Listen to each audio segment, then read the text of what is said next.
ప్రజా TV Telugu news. ఇవి తప్ప మీ ప్రభుత్వంలో ఏమైనా చేసినారా? నిన్న మొన్న ఆలగడ్డలో ఎప్పుడు లేని ఇద్దరు ఆడిముత్యాలు కనపడ్డారబ్బా.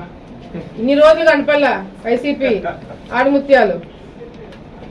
ఒకరింట్లో ప్రెస్ మీట్ పెడతాడు, ఇంకోటి ఇంట్లో ప్రెస్ మీట్ పెడతాడు. ఎవడు ముందు పెట్టాలని వాళ్ళు కొట్లాడుకుంటున్నారు. మీరు చంద్రబాబు నాయుడు గారి గురించి, పవన్ కళ్యాణ్ గారి గురించి, ప్రభుత్వం చేసే కార్యక్రమాల గురించి, అభివృద్ధి గురించి మాట్లాడే అర్హత కూడా మీకు లేదు. మీరు డిబేట్లకు వస్తారా? డిబేట్లకు వచ్చే మొక్కలనా మీవి?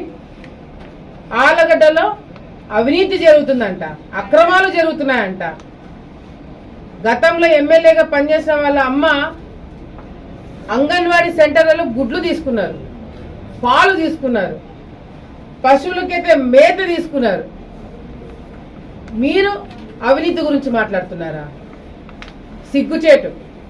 డిబేట్ అని చెప్పి చాలా ఉత్సాహంగా ఉన్నారు కదా. మీరు ఆలగడ్డలో నేను వచ్చిన అధికారంలో మేము వచ్చిన తర్వాత, నేను ఎమ్మెల్యే అయిన తర్వాత అవినీతి కానీ అక్రమాలు కానీ ప్రూఫ్లతో, ఆధారాలతో సహా చూపిస్తారంట. నేను డిబేట్కి రెడీ. రేపు సాయంత్రము ఎవరైతే డిబేట్ కావాలని చెప్పి మొత్తుకుంటున్నారో అదే వైసీపీ నాయకులకి నేను హెచ్చరిస్తున్నాను. రేపు సాయంత్రము ఎవడైతే ప్రెస్ మీట్ పెట్టి డిబేట్ కి రెడీ అన్నారో వాడింట్లోనే నేను డిబేట్ కి వస్తున్నాను. కార్యకర్తలు అందరూ వస్తారు. నిజంగంటే నీకు చిత్తశుద్ధి ఉంటే, నిజంగంటే నీ మాట మీద నువ్వు ఉండగలుగుతుంటే, వైసీపీ వాళ్ళందరికీ చెప్తున్నా, ఆడొక్కడికే కాదు, ఎక్స్ ఎమ్మెల్యేతో సహా ఎవరైతే అవినీతి జరుగుతుంది, ఎమ్మెల్యేలు చాలా అక్రమాలు చేస్తున్నారని చెప్పి మాట్లాడుతున్నారో, నేను డిబేట్ కి రెడీ. రేపు సాయంత్రము మీ ఇళ్లకు వస్తున్నాము. తెలుగుదేశం పార్టీ కార్యకర్తలు, జన సైనికులు అందరం కూడా మీ ఇళ్ల కాడికి వచ్చి డిబేట్ లో కూర్చుంటున్నాము. మీరు వద్దన్నా కూర్చుంటాం. లేదు మీకు డిబేట్లకు మేము ఇళ్ల కాడికి రావద్దు, పోలీసులు ఎవరు రారు. పోలీసులు ఎవరు వచ్చి మిమ్మల్ని అడ్డుకోరు, మిమ్మల్ని ఇళ్ల నుంచి పంపించారు. మీ ఇళ్లలో మీరు కూర్చుంటారు. కుర్చీలో ఒకటి పెట్టండి, అది కూడా కావాలంటే నేను పంపిస్తాను. మీడియా మిత్రులు వస్తారు, వచ్చి డిబేట్ కి మేము కూర్చుంటాం. మమ్మల్ని ఎదుర్కొనే సత్తా ధైర్యం మీకు ఉంటే కూర్చుండాలి డిబేట్ కి, మిగతా దానిలకు కాదు. డిబేట్ కి మాత్రమే రమ్మంటున్నా. సో డిబేట్ కి మేము రెడీ. రేపు సాయంత్రం రాబోతున్నామని చెప్పి మరొకసారి తెలియజేసుకుంటూ, ఈరోజు ఆలగడ్డ ప్రాంతంలో కూడా తాగునీటి సమస్య కావచ్చు, సాగునీటి సమస్య కావచ్చు, ఇరిగేషన్ ప్రాజెక్టులు కావచ్చు, ప్రతి ఒక్కటి కూడా చంద్రబాబు నాయుడు గారి దగ్గరికి మేము తీసుకుపోయినాం. ఆల్రెడీ బడ్జెట్ రావడం ఒక్కటే ఆలస్యము. చంద్రబాబు నాయుడు గారు మాకు డబ్బులు లేవు అని చెప్పి 4,000 ఇవ్వడము వాస్తవం కాదా? ప్రభుత్వం వచ్చిన వెంటనే మరి వికలాంగులకి 6,000 పెన్షన్ ఇవ్వడము వాస్తవం కాదా? బెడ్ రిడెన్ వాళ్ళకి 15,000 పెన్షన్ ఇవ్వడము వాస్తవం కాదా? మరి అదే కాకుండా గ్యాస్ సిలిండర్లు ఏదైతే చంద్రబాబు నాయుడు గారు గత ప్రభుత్వంలో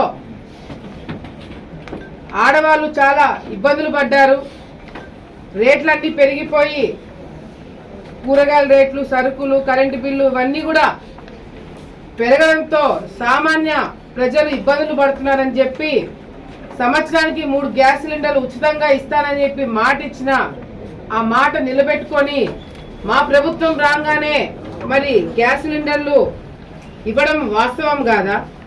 ఇవన్నీ ఏది కూడా వైసీపీ నాయకులకి కనిపించట్లేదా అనేది కూడా ఈరోజు మాకు అర్థం కావట్లేదు. ఆ వైసీపీ ఆఫీస్లో ఎవడో ఒకడు ఒక ఆఫీస్లో కూర్చొని ఏదో టైప్ కొట్టి వీళ్ళందరికీ పంపిస్తున్నారు. టైప్ కొట్టింది ఉండేటట్టుగా బాగా చదివి వీళ్ళాడ మార్కులు కొట్టేయాలని చూస్తున్నారు. ఇది తప్ప వైసీపీ నాయకులు ఇంతవరకు గ్రౌండ్ లో దిగి అసలు ఏం జరుగుతుంది, ఏమి ఇచ్చినాం అనేది ఎక్కడన్నా చూసినారా? నోటికి ఎంత వస్తే అంత, వాళ్ళ అర్హత కూడా చూసుకోకుండా చంద్రబాబు నాయుడు గారిని, పవన్ కళ్యాణ్ గారిని, లోకేష్ అన్నని ఇష్టం వచ్చినట్టు మాట్లాడుతున్నారు. తెలుగుదేశం పార్టీలో ఇంకా క్రమశిక్షణ ఉంది కాబట్టి ఇంకా మీరు మాట్లాడగలుగుతున్నారు. లేకపోతే మీరు చేసిన దానికి, మాట్లాడేదానికి ఈ పార్టీకి వేరే విధంగా ఉండేది. కానీ ఈరోజు లోకేష్